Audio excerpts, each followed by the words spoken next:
መንፈሳዊ የነበረች ሴት ባሏ በጣም የጠጣ ሲያስቸግራትና መከራዋን ስታይ በጣም ስለምትወደው ትቷት ሲሄድ ጓደኛዋ መክራት ጠንቋይ ቤት ትሄዳለች እና ጠንቋዩ የሚያስፈልገውን ነገር ሰጥቷት ባሏን ስቧ መጣላትና ከባሏ ጋር ታረቀች።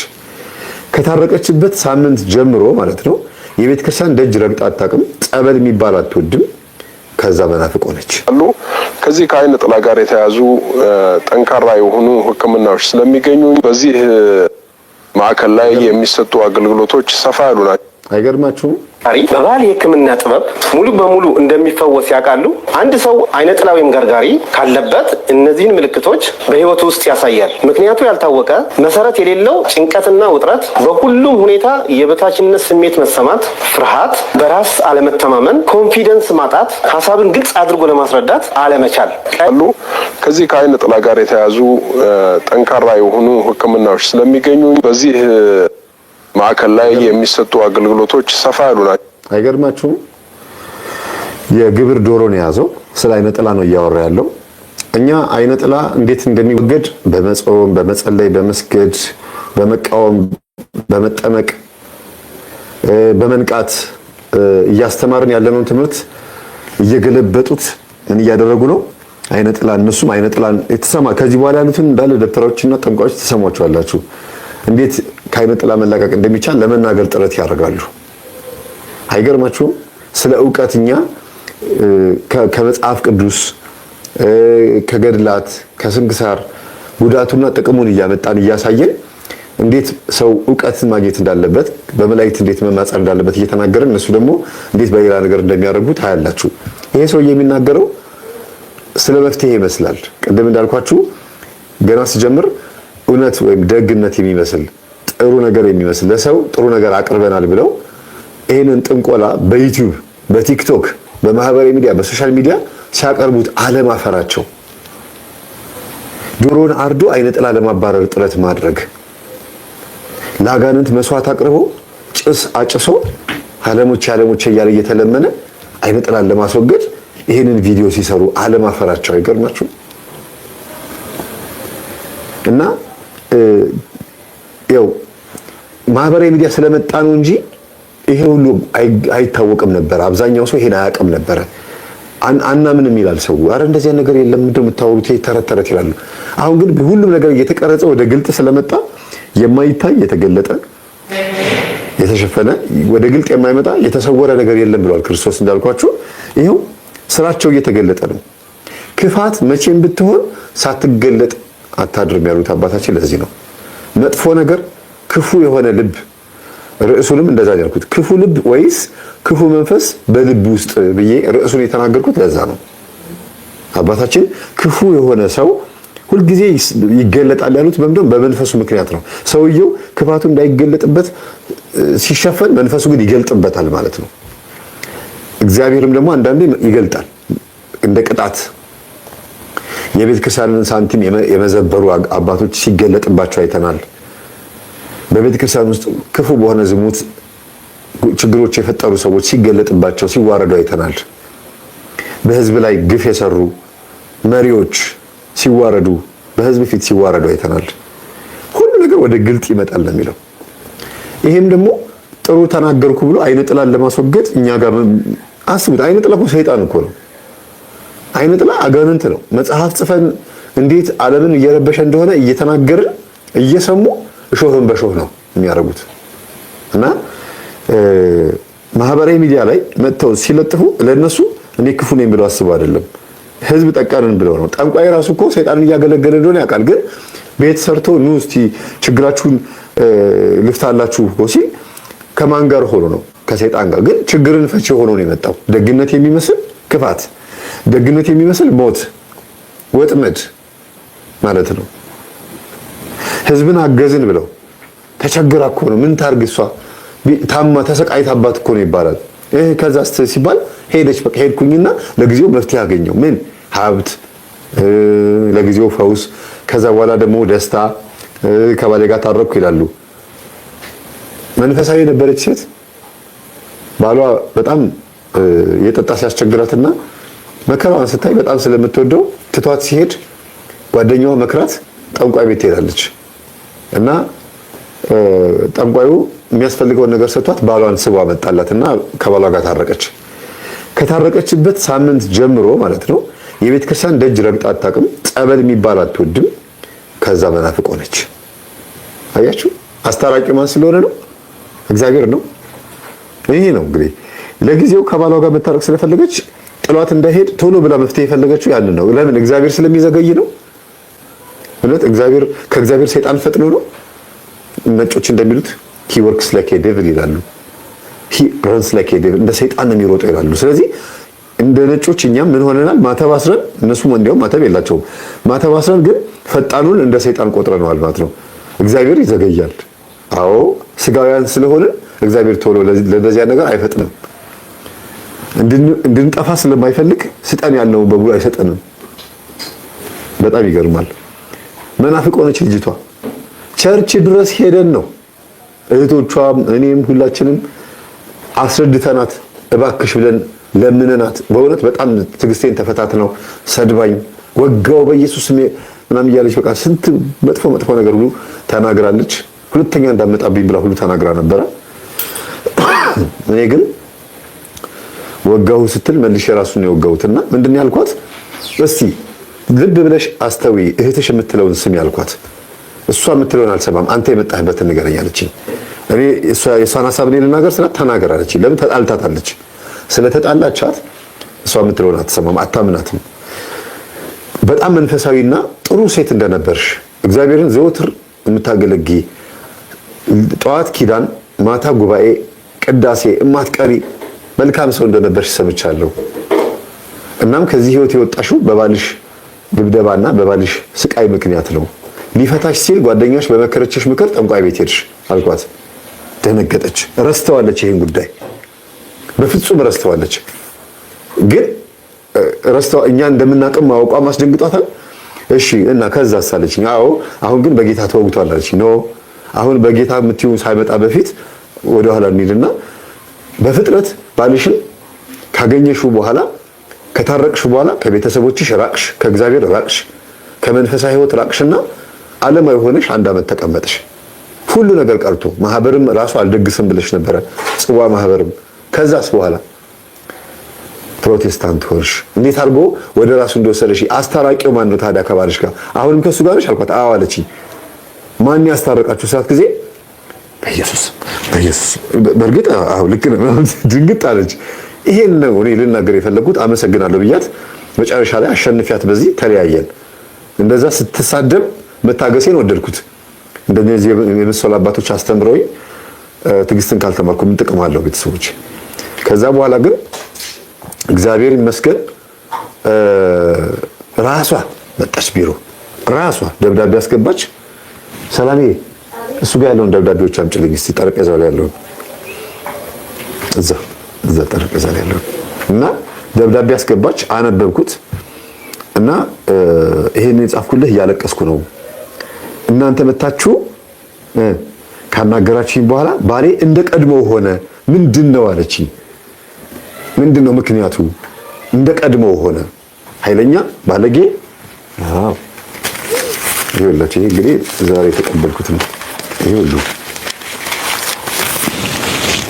ይቅርታ እና አይደለም አንቺን አይደለም እዚህ ነው እና በእንባ ነው የምጽፍልህ። ገብቶኛል ያልከው ነገር እናንተ ናችሁ ከባሌ ጋር ያለያያችሁኝ አይደለም ያልኩት፣ ግን ሚስጥሩ እንድትነግረኝ ነው። አሁን ራሱ የመጣሁት ያንተን ትምህርት በከፊል አዳምጬ ነው። ከሳምንት በኋላ ወዲያው መምጣት እችል ነበረ። እናንተ በመጣችሁበት ቀን ማታ ባሌ ሰክሮ ገባ። ጌታን ከኔ ጋር ማምለክ አቆመ። ማምለክ የሚሉት እነሱ አይናቸውን ጨፍነው የሚሉት ነገር አለ። ያ ነው በቃ ጩኸት። አይታችሁ አንዳንድ ፕሮቴስታንት ቤት የኛ ጸሎት ክፍል እኮ በቃ እንዴት እርጋታው ደስ ሲል በቃ ጩኸት ነው።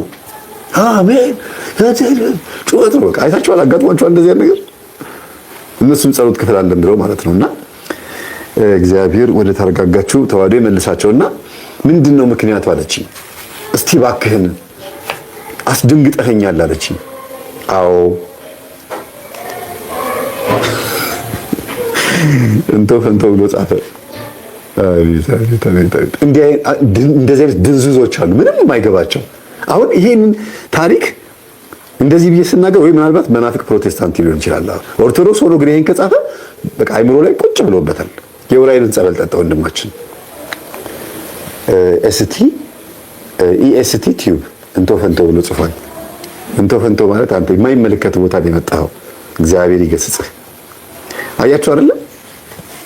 አሁን እንግዲህ ይሄንን ትምህርት በማስተማሪ ስንቶቻችሁ ነው የምትጠቀሙት? ለምን ሲባል በጣም ብዙ ጊዜ ማለት ነው መፍትሄ ፍለጋ የሆነ ቦታ ይሄዱና አንዳንድ እህቶችና ወንድሞች ከዛ በኋላ ግን ያለውን ህይወታቸውን አያስተውሉትም።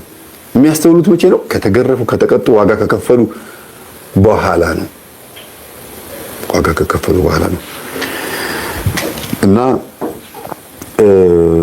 የችግሩ መንስኤ የባሏ ማለት ነው በዛን ቀን ሰክሮ መምጣት፣ ከኔ ጋር አላመልክም አለኝ ማለቷ፣ እንዲሁም ደግሞ የማስተምረው ነገር ገብቷት እናቷ ከጎረቤት ጋር የነበራትን ሁኔታ አስተውላ መማር እንደምትፈልግ ደውዬ ጠራዋትና እስቲ ባክግራውንድሽን ንገሪኝ አልኳት። እኔ ባክግራውንዴን ልነግርህ አሁን ፈቃደኛ አይደለም። ባለቤቴ ምክንያቱ ምን እንደሆነ ነው ዛሬ ባለፈው ሳምንት እንደዛ ሆኖ የመጣው ለምንድን ነው አለችኝ። ማወቅ የምትፈልጊ ከሆነ እስቲ እኔ መጀመሪያ የባለቤትሽን ባክግራውንድ የአንቺን ባክግራውንድ ከነገርሽ ነው የምነግርሽ። ምክንያቱም ዝም ብዬ እኔ ጠንቋይ አይደለሁም ወይም ደግሞ ነብይና የሆነ ጸጋ ያለው ሰው አይደለሁም። ከታሪክሽ ተነስቼ ነው ይሄ ነው ችግሩ ልልሽ የምችለው እና ንገሪኝ አልኳት። በእርግጥ አዎ ባለቤቴ በአዳም ልኮ የሚያመልኩ ቤተሰቦች ውስጥ ነው የሚኖረው አለችኝ። እሺ አልኳት። አያችሁ እንደዛ ቤተሰብ ውስጥ ነው የሚኖረው፣ እኔ ነኝ ከዛ ውስጥ አውጥቼ የጌታ ያረኩት አለችኝ። አሃ ያው መናፍቅ የሆንሽው አንቺ ነሽ አልኳት። አዎ ከታረቀኝ በኋላ ባለቤቴ ጌታን ያወቅኩት እኔ ነኝ። ጌታን መጀመሪያ ያገኘሁት፣ ከዛ በኋላ ደግሞ እሱን ጌታ እንዲያገኘው አልኩኝ አለችኝ። እሺ አንቺስ አልኳት። እኔም በእርግጥ አንድ ጊዜ ብቻ አይደለም የሄድኩት፣ ባሌን ከታረኩት በኋላ ራሱ ልጅ እምቢ ብሎኝ ተመልሼ እንደገና በዛው ዓመት ውስጥ ጠንቋይ ቤት ሄጃለሁ፣ ልጅ ሰጥቶኛል አለችኝ። ልጅሽ ምን አይነት ባህሪ ያለው አልኳት አለች። በቃ ከዛ በኋላ ብዙ አወራን። ምን ይመስላችኋል ልጁ?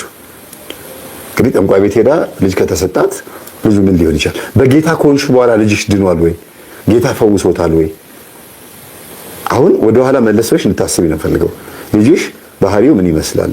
አካሉ ላይ ወይም ደግሞ ስነ ልቦናው ላይ ያለውን ችግር ንገሪኝ ስላት ልትነግረኝ ፈቃደኛ አይደለችም። በዚህ ነው የተፋታሁት ማለት ከሷ ጋር ማለት የተለያየ ነው። ግን አሁን አዳማጭ ናት አለች፣ ትኖራለች እዚህ ውስጥ እርግጠኛ ነኝ። ሼር አድርጉ ለብዙ ሰዎች። 848 ሰው ይታየኛል። 1500 እስክንደርስ ድረስ በደንብ ሼር አድርጉ ለብዙ ሰዎች አዳርሱ። እና ቤተሰቦች በተለያየ አይነት መንገድ መፍትሄ የሚመስሉ በአቋራጭ የመክበር በአቋራጭ እፎየ ማለት በአቋራጭ ደስታን ለማግኘት መሞከር ማለት እንደገና የዘላለም የእግር እሳት ይዞ መምጣት ነው። በቃ ያጋንንት ትቢያ ወደ ቤት ይዞ አምጥቶ ማራገፍ ማለት ነው። እንዲያውም ከዛን ሰዓት ጀምሮ ቤታችሁ ባሰበት። ለጊዜው ሲታዩት ቀለሙ የቤታችሁ ቀለም ነጭ ሊሆን ይችላል፣ ግን በነፍስ አይን ሲታይ ግን ጥቁር ነው። በገንዘባችሁ ጂፕላስቱ ቤት ሰርታችሁ ሊሆን ይችላል ከጠንቋይ ጋር ወይም ከአጋንንት ጋር፣ ግን በእግዚአብሔርና በመንፈስ ቅዱስ አይን በመላእክት አይን በቅዱሳን አይን በመንፈሳዊ አይን ሲታይ ግን ያ የሚያምረው ፎቅ እላያችሁ ላይ የሚደረመስ ነው። ማቴዎስ ወንጌል ምዕራፍ 24 ላይ ይሄ ድንጋይ በድንጋይ ላይ ሳይፈርስ አይቀርም ብሎ የተናገረው ለዛ ነው። ገና ሲጀምር ምዕራፉ ጌታ ሆይ መቼ ይሆናል ይሄ ያሉት? ይሄ የሚሆነው በፍጻሜው ዘመን በስሜ ይመጣሉ እነሆ ክርስቶስ በዚህ ነው ሲሏችሁ አለ። ያው እዚች ልጅ የተፈጸመው ይሄ ነው። እስቲ ወደሚቀጥለው እንግባ። በጣም ይገርማል። በየተራ እንግዲህ ሁላችሁም ወረቀት እየደወልኩኝ አገኛቸዋለሁ፣ አናግራቸዋለሁ።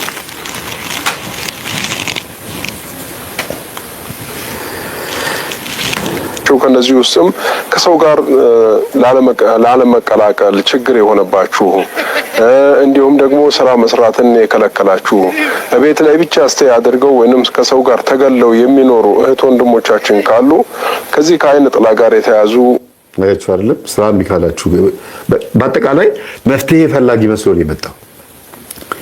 ለችግሮቻችን ሶሉሽን የሚሰጥ እጅግ የሚገርም በቃ እንደ መልአክ ሆኖ ነው የመጣው ማለት ነው። ግን የሚያሳየን ምንድን ነው?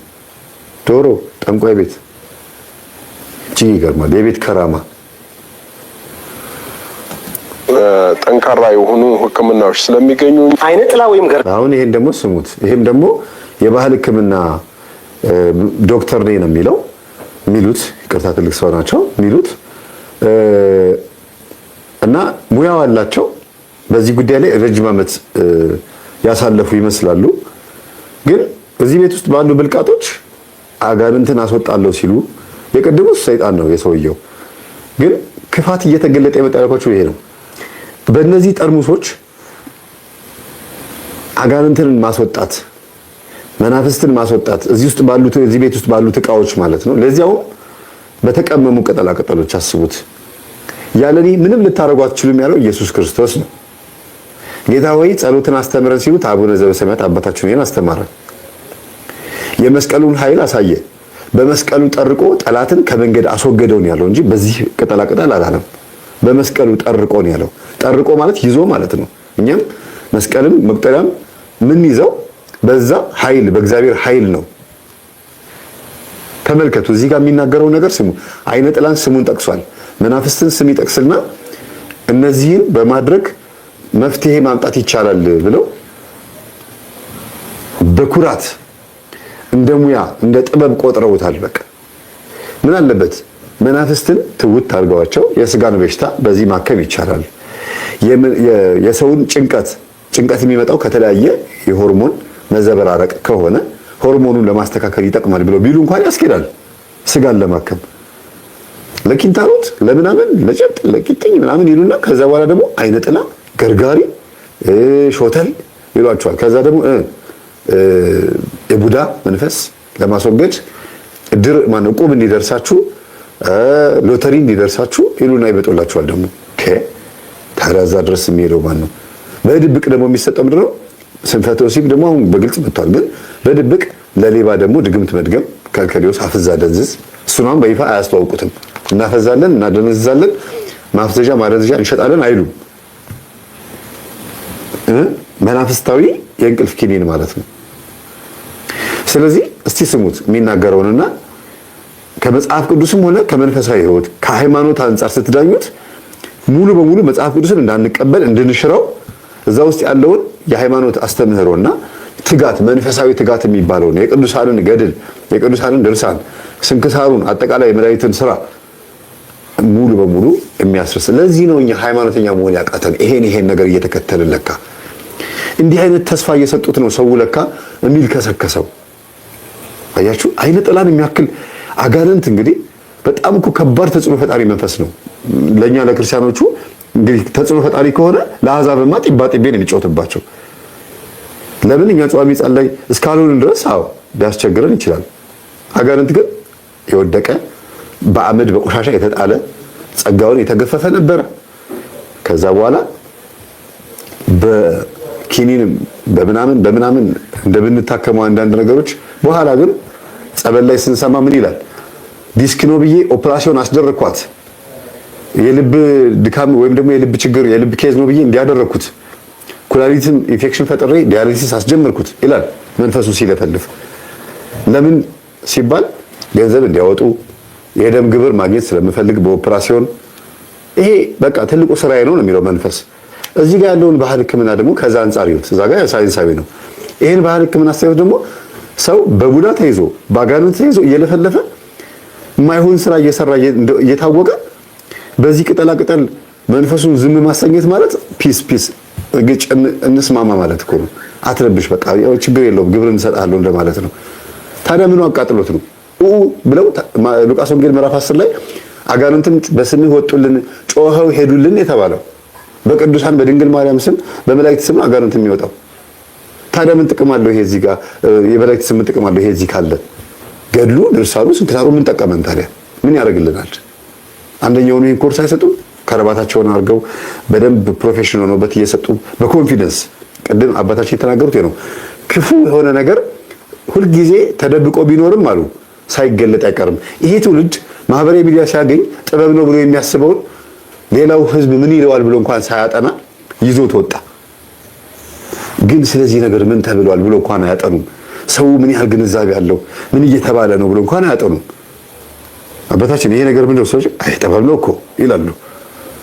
ጥበብ ነው ከማለታቸው በፊት አንተ ምን ትላለህ? ምን ተባለ? እስቲ ዓለም ክርስቶስ ምንድን ያለው? የሰው ልጅ ሰዎች ማን ይሉታል? የሰው ልጅ አለ ራሱን ማለት ነው። እኔን ማን ይሉኛል አለ። ከዛ ኤልያስ ነህ ዮሐንስ ነህ ይሉሃል አሉ። እናንተስ ማን ትሉኛላችሁ አላቸው። ከዛ ጴጥሮስ ፈጠን አለና አንተማ የሕያው እግዚአብሔር ልጅ ነህ ብሎ ሲመሰክር አንተ ጴጥሮስ ብፁዕ ነህ፣ አንተ ኬፋ ነህ፣ ቤተክርስቲያኔ በአንተ አለትነት ላይ መሰረታለሁ አለው። ይሄ ነው ምስክርነት። ሐቁ የሚገኘው ጠይቆ ነው መልሱን የነገራቸው። እና ብዙ ጊዜ አባቶች እነሱ ለረጅም ዓመት ጥበብ ነው ብለው ይዘው የመጡትን በድብቅ በየመቃብር ቤቱ በየጫካው በየበረሃው በየዋሻው በየፍርክታው እየቀጠቀጡት እየጨፈጨፉት እየማጉት እንደ ትንባው እያሰፈሩት ናሃቤ ብለው እየተዋረሱት የኖሩትን ይሄ ጥበብ ነው ሲሉት የነበረውን ይሄ ትውልድ እንዴት አድርጎ ገልጦታል እንዴት ይረዳዋል ብሎ እንኳን ቼክ አላረጉም፣ አልፈተሹም። ሲቃወሙ ሳያዳምጡ ሲደግፉም ሳያዳምጡ ማህበራዊ ሚዲያ አያዩ ዝም ብሎ በቃ መጥቶ ብቻ ፕሮዳክት እንደዚህ ፕሮዳክት በእጁ እንዲያዙ ጠርሙስ ሳይታቸው ማስተዋወቅ ነው። ይሄ እንትን ነው፣ ይሄ አይነ ጥላ ነው፣ እንደዚህ ነው ይላሉ። ስሙትና እንነጋገራለን። በባህል የሕክምና ጥበብ ሙሉ በሙሉ እንደሚፈወስ ያውቃሉ። አንድ ሰው አይነ ጥላ ወይም ገርጋሪ ካለበት እነዚህን ምልክቶች በህይወቱ ውስጥ ያሳያል። ምክንያቱ ያልታወቀ መሰረት የሌለው ጭንቀትና ውጥረት፣ በሁሉም ሁኔታ የበታችነት ስሜት መሰማት፣ ፍርሃት፣ በራስ አለመተማመን፣ ኮንፊደንስ ማጣት፣ ሀሳብን ግልጽ አድርጎ ለማስረዳት አለመቻል፣ ቀድሞ አይሳካም አይሆንም ብሎ ማሰብ። አንድ ወንድ አይነ ጥላ ካለበት የወደዳትን የፈለጋትን ሴት አሳምኖ የራሱን ለማድረግ ይፈራል፣ ይርበተበታል። ፊት ለፊቱ አቁሞ ለማውራት ሲሞክር ላበላብ መሆን፣ ያፍ መተሳሰር፣ ለመናገር ያሰበውን ሀሳብ ማጥፋት ያሳይበታል። አንድ ሴት አይነ ጥላ ካለባት የቀረቧትን ወንዶች ቦታ አለመስጠት፣ ስሜት ማጣት፣ ነገር ግን በብቸኝነቷ አብዝታ ታዝናለች። ከፍተኛ ወሲብን ይፈጥራል። ገንዘብን አለመበርከት፣ ሰዎች ጋር አለመግባባት፣ ብስጩና ጨዋሂ መሆን፣ እንቅልፍ ማጣት፣ ከፍተኛ የመጫጫን ስሜት መሰማት፣ ከፍተኛ የትዳር ፍራቻ መፈጠር፣ ትዳር ውስጥ ካሉ ደግሞ ትዳር ማስጠላት፣ ተነጫናጭና ጸበኛ መሆን እናም ሌሎች ምልክቶች ያሳያል። ለአይነ ጥላ ወይም ገርጋሪ አያችሁ፣ አይነ ጥላ ወይም አሁን የጠቀሳቸው ጥቅሶች እኛ በመጽሐፍቶቻችን የጻፍናቸውን አንብቦም ሊሆን ይችላል። ከቀድሞም ጀምሮ የአይነ ጥላን ባህሪ ደግሞ በደንብ አውቆት ሊሆን ይችላል። ለምን አብሮት ጓደኛው አይደለም አብሮ ነው እንግዲህ ባህሪውን ያውቀዋል። አሁን በደንብ እንድታዳምጡ የሚፈልገው ይሄንን የጠቀሰውን ባህሪ በቅጠል ነው ወይ የምናባረረው? ታዲያ የሰው ልጅ ስንት ነው? ስንት ነኝ እኔ? የትኛውን ማንነቴን ነው በቅጠል የማስወግደው? የትኛውን ማንነቴን ነው በጸበልና በጸሎት የማስወግደው? አሁን የጠቀሳቸው የስጋ ፈቃድ ነው ወይስ የመንፈስ ስራ ነው? እርኩሳን መናፍስት ታዲያ ይህን ሁሉ ስራዬ ብለው እንግዲያውም ተናግሯል እኮ አንተ በብኤል ዜቡል ነው አጋንንትን የምታወጣው አሉት። እኔ አጋንንትን በአጋንንት አላወጣም፣ ሰይጣንን ካስወጣው መንግስቱ አይጸናለትም አለ።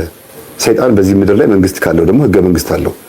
ለዛ ህገ መንግስት ደግሞ ጉዳይ የሚያስፈጽሙ መናፍስት አሉ። ታዲያ ስራዬ ብሎ የዚህ ዓለም አምላክ ከተባለ የሰው ልጅ ባለጋራ ወይም ደግሞ ያለንን የሚቀራመት ማለት ነው። ባለጋራ ሁለት ካለኝ አንዱን የሚወስድብኝ ማለት ነው እኮ 10 ካለኝ 5ቱን የሚወስድብኝ ነው ባለጋራ ይለዋል መጽሐፍ ቅዱስ። የወንድሞች ከሳሽ ይለዋል ደግሞ። አሁን የጠቀሱት የዚህ የርኩስ መንፈስ ማንነት ነው። እንዲህ ወገቡን ታጥቆ ቀን ከሌሊት ያለ እንቅልፍ የሚሰራ መንፈስ በዚህ ቅጠል ነው የሚሄደው። እውነት በዚህ ገርጋሪ የሚባለውና ይሄ ሴቶችን እድል ማህፀናቸውን የሚጨነግፍ ትዳር ላይ ችግር ያለባቸው እንዳይስማሙ የሚያደርገው መንፈስ በዚህ ቅጠል እንዲህ አድርጎ እንደዚህ በሚወቀጥ ቅጠል በእውነት በጣም እኮ የሚያሳፍር ነው እኮ። ባይጠቅሱትስ ምናልባትም እኛ እነሱ ይሄ የጠቀሱትን ጥቅስ የሰው ልጅ ሆርሞን መዘባረቅ ነው ምናምን ነው ሲሉ አይ መንፈስ ነው ብለን ብናስረዳቸው ይሻል ነበረ።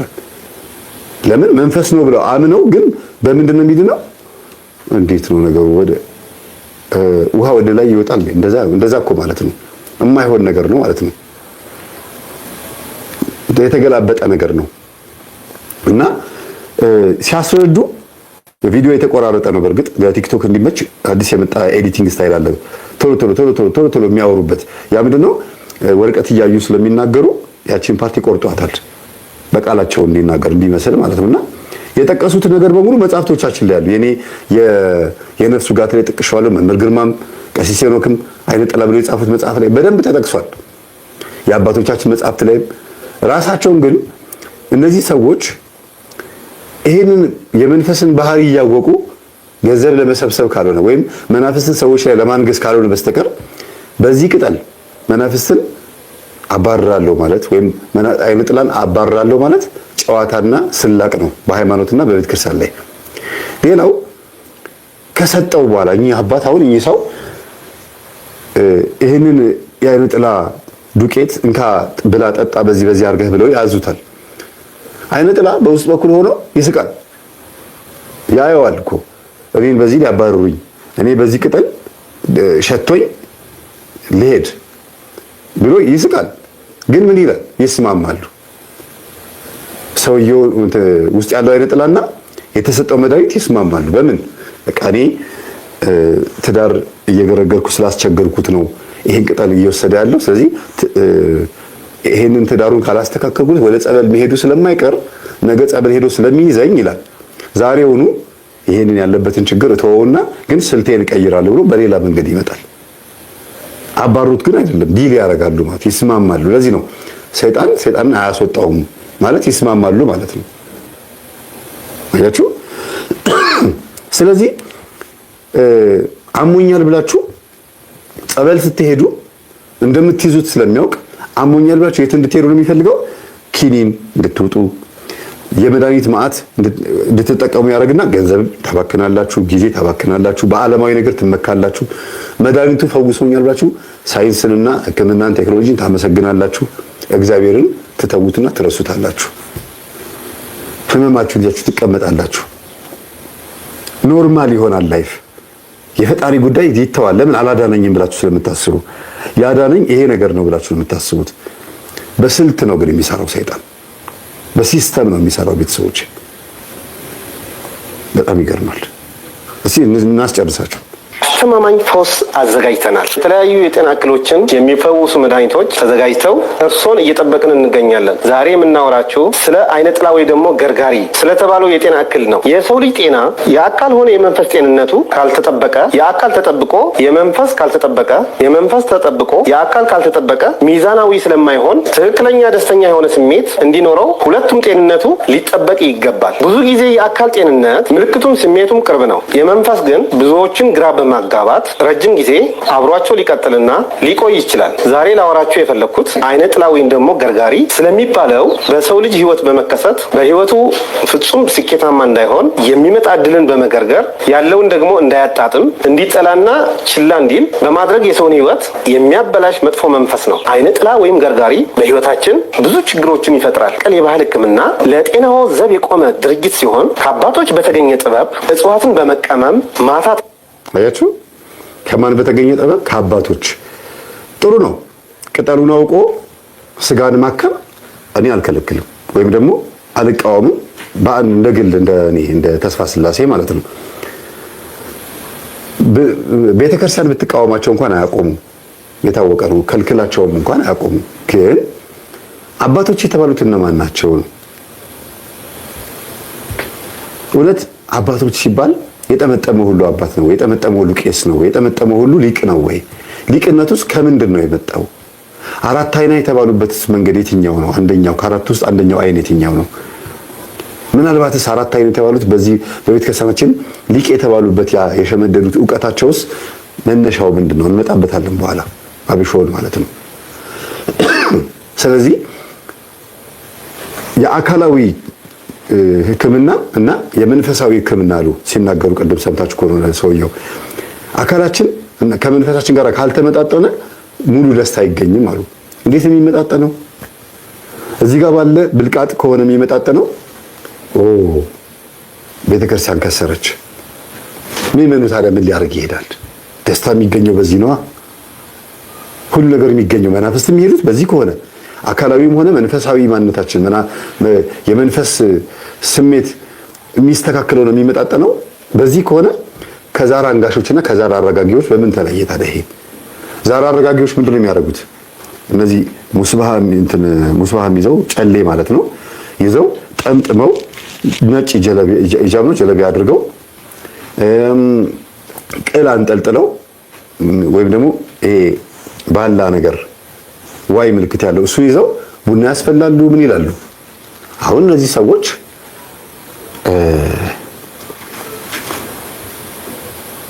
ምንድነው የሚያደርጉት? እዛ ቤት ውስጥ ቡናው ከተፈላ በኋላ ምንድነው የጎደለ ይሉታል። ሚስትየዋ ላይ ያለው መንፈስ ብዙ ጊዜ ሴቶች ናቸው እነዚህን ሰዎች ጠርተው ቡና የሚያፈሉላቸው።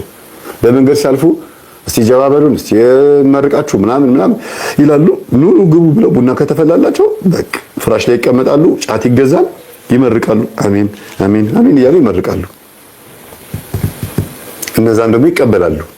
ክፉውንም አሜን ብለው ይቀበላሉ፣ ደጉንም አሜን ብለው ይቀበላሉ። አባታችን መላከ መንክራት መምህር ግርማ ወንድሙ አሜን በሚል ትምህርት ባለፈው ሳምንት ያስተማሩትን ሰምታችኋል። መጥፎውንም ደጉንም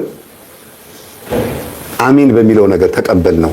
ልክ እንዳቀባበላችን ነው። አሜን የሚለው ሐሳብ የሚሰራው እኛ በነጻ ፈቃዳችን ስንጠቀምበት ነው ያሉት። ይሁን አሉ። እንዲያውም ሜ የምትለዋን ፊደል አምጥተው ሞሻህ ወይም ሙሴ ከሚለው ጋር አገናኝተው ሙሴ እንዴት ሁሉ ነገር ከእግዚአብሔር ጋር እንዳደረገውና ውሃ እንዴት እንዳፈለቀ ባህር ኤርትራ እንዴት እንደከፈለ እሱ ከውሃ እንዴት እንደተገኘ የመን ፊደል ሚስጥር በደንብ አድርገው ተናግረዋል። እና ምን ለማለት ፈልጌ ነው? በጣም ብዙ ሰዎች ማለት ነው አሜን ብለው የተቀበሉት ነገር አለ። እሱም ፈቃዳቸውን ነው፣ የራሳቸውን ፈቃድ ነው አሜን ብለው የተቀበሉት። የእግዚአብሔርን ፈቃድ አይደለም። አንተ እንዳልከው ይሁን እንደፈቀድከው ይሁን አይሉም። ከዛስ ያው አሜን ብለው የተቀበልነው ቤታችን ቁጭ ብሎ ጠብቆናል። ልጅ ለማግኘት ብለሽ ጠንቋይ ቤት ስትሄጂ ይሁንልሽ ሲል አሜን ብለሽዋል። ስለዚህ ይዘሽ የመጣሽው ያንን አሜን ነው። ልጅሽ ላይ የሚጠናወተው ያ አሜን ነው። በደግነት እስከሆነ በቤተ ክርስቲያን ልክ እንደዛው አሜን ስትይ ያው ነው። የቅዱሳን ሕይወት ደግሞ ይታያል ማለት ነው። እዚህ ጋር ስታዩት ይሄ መድኃኒት እዚህ ጋር የምታዩት መድኃኒት ቅጠላቅጠል ተቀምሞ ከተለያዩ ጫካ ተወስዶ ከስራ ስር ተወስዶ የተሰራ ነው። ከነዛኞቹ ጋር አስተያዩት። እዚህ ከዛራንጋሾች ጋር ዛራንጋሾቹ ምን ፈልገህ ነው? ለምን ሴትዮዋን ታሳምማታለህ? ለምን ትረብሻታለህ? ሲባል አልካድምም አለችኝ። እናትና አባቷ ያከብሩኝ ነበረ። አሁን እሷ ደግሞ አላስቀጥልም አለችኝ ሲል ችግር የለውም ሁሉ ነገር ይሟላልሃል ተብሎ ተለምኖ ድቤ ተመቶም ሊሆን ይችላል፣ ጫት ቀማም ሊሆን ይችላል። መንፈሱን በደንብ ትዋሃደውና ምን ይሏታል? ወደ ልቧ ስትመለስ ከዚህ ሰዓት ጀምሮ በቀን 3 ቡና ማፍላት አለብሽ፣ ከቤትሽ ይሄ ነገር መጥፋት የለበትም፣ የቤተሰብሽን የእናት አባትሽን ከራማ መቀበል አለብሽ ብሎ ይነግሯታል። ለምን? ህመም ስላሰቃያት። አያችሁ፣ የድሮ ሰዎች በሽታው ሲመጣባቸው አሃ የእናት አባቴን ከራማ ስላላመለኩ ነው ብለው ቀጥታ የጣሉትን ያነሳሉ፣ ወይም ደግሞ የረሱትን ያስታውሳሉ። ወይም ደግሞ ምንድነው ብለው ሲጠይቁ የተነገራቸውን ይቀበላሉ። እሺ ህመሙን ለማስታገስ አያችሁ። ግን ሃይማኖት የላቸውም አላቸው። በሙስሊምም ቢሆንም በኦርቶዶክስ ሙስሊሞችም አላህ አይፈቅድም፣ እኛም ኦርቶዶክሶች ደግሞ እግዚአብሔር አይፈቅድም። ያው አላህ ማን እንደሆነ የሚለው እንዳለ ሆኖ እዚህ ጋር እኔ ልናገር የምፈልገው ኑ ብላ ጠርታ ቡና ያፈላችላቸው ችግሯን ልትነግራቸው ነው። ችግሯን ደግሞ የሚፈቱላት ደግሞ እሷ ላይ ያለው መንፈስ ቀስቅሰው ነው። ግን ሃይማኖት አላት። ኦርቶዶክሳውያን በጣም እንደዚህ ያደርጋሉ። አንዳንድ ቦታ ላይ በጣም ነው የሚገርማችሁ። አብዛኛውን ጊዜ ነው እንጂ ወደ ገጠሩም ወደ ክፍለ ሀገሩ ከተማ ላይም አንዳንድ ጊዜ ያለው በደንብ ነው የማየው። እዚህ ጋር ያለውን ደግሞ ተመልከቱት። ይሄ መድኃኒት መንፈሱ ሲመጣ አያባርረውም፣ አያርቀውም፣ አይሰነፍጠውም፣ ምንም አያደርገውም። ምንም ጥሽም አይልም። ግን ምን እንደፈለጉ ያውቃል ሰዎች። ለዚህ ነው በተግባር ሰይጣን ሰዎች በተግባር ነው እንዲያስረዱት የሚፈልገው፣ በቃላት አይደለም። ለምን? ሰው ነፃ ፈቃድ ስላለው ነገ ይከዳኛል ብሎ ስለሚያስብ ተግብሮ ለሱ ተገዢ መሆኑን ማሳየት አለበት። የአባቶች ጥበብ የተባለው ይሄ ጥበብ ስጋን ሊፈውስ ይችል ይሆናል። አዎ ስጋን ሊያድን ይችል ይሆናል። ያለብንን ችግር የሆርሞን መዘባረቅም ሊሆን ይችላል። የተለያየ ቴስቶስትሮን መጠን ችግር ሊኖር ይችላል። ይሄ ወንዶች ማንነት ብዙ ነገሮች ሊኖር ይችላል። እዛ ውስጥ ግን ዶዜጁ እስካልተመጠነ መንግስት ወይም ደግሞ አጠቃላይ ቤተክርስቲያናችን ይሄን ነገር ይፋ አድርጋ እስካልተናገረች ድረስ አይደለም ለነፍስ ለስጋ እንኳን ራሱ ያሰጋል። ለዚህ ነው በይፋ ቤተክርስቲያን የባህላዊ መድኃኒት ፋርማሲ ያልከፈተችው። የኔ ነው ብላ ስለማትቀበለው ይሄንን የኔ ነው ብላ ትቀበል። ለዚህ ነው ግለሰቦች ብቻ ይሄን ቅጠላቅጠል በየጫካውና በየበረሃው ሲያሳድዱ የሚኖሩት ግለሰቦች። ቤተክርስቲያን የማን ስለሆነች? የክርስቶስ።